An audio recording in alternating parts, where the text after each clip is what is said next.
If you want to change the world, start off by making your bed. If you make your bed every morning, you will have accomplished the first task of the day. It will give you a small sense of pride, and it will encourage you to do another task, and another, and another. And by the end of the day, that one task completed will have turned into many tasks completed. Making your bed will also reinforce the fact that the little things in life matter. If you can't do the little things right, you'll never be able to do the big things right. And if by chance you have a miserable day, you will come home to a bed that is made, that you made. And a made bed gives you encouragement that tomorrow will be better. To pass SEAL training, there are a series of long swims that must be completed. One is the night swim. Before the swim, the instructors joyfully brief the students on all the species of sharks that inhabit the waters off San Clemente.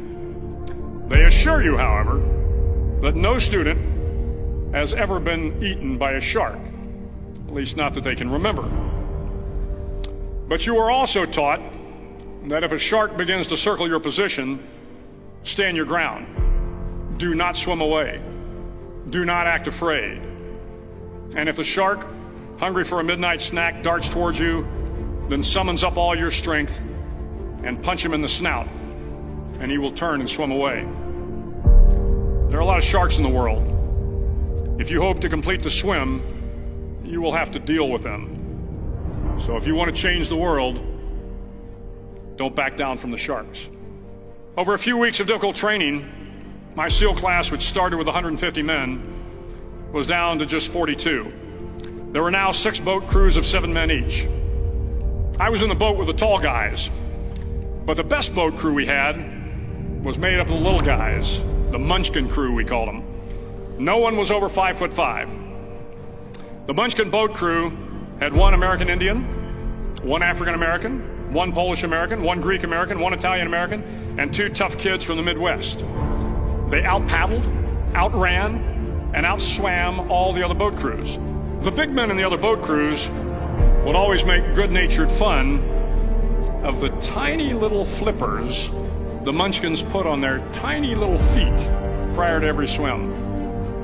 But somehow these little guys from every corner of the nation and the world always had the last laugh, swimming faster than everyone and reaching the shore long before the rest of us.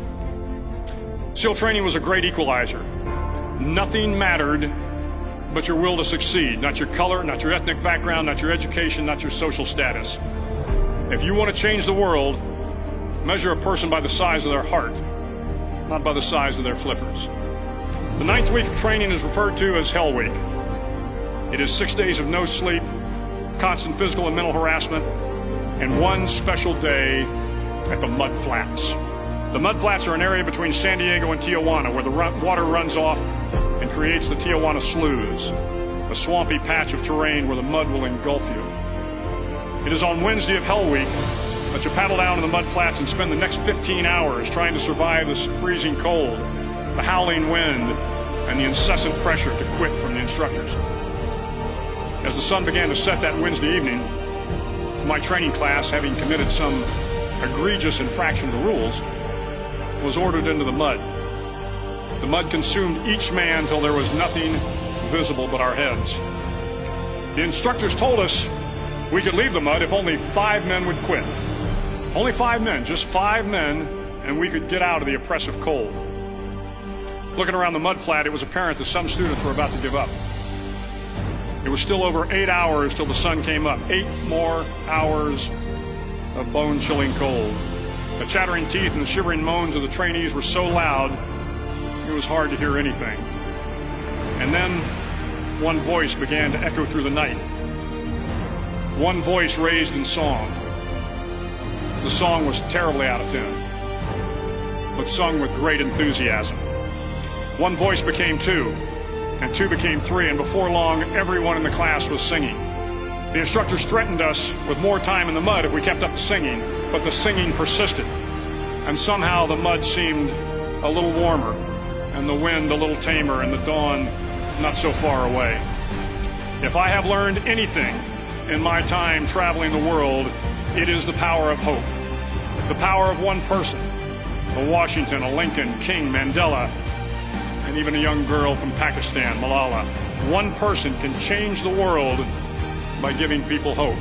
So if you want to change the world, start each day with a task completed. Find someone to help you through life. Respect everyone. Know that life is not fair and that you will fail often. But if you take some risks, step up when the times are the toughest, face down the bullies, lift up the downtrodden, and never ever give up. If you do these things, the next generation and the generations that follow will live in a world far better than the one we have today. And what started here will indeed have changed the world for the better.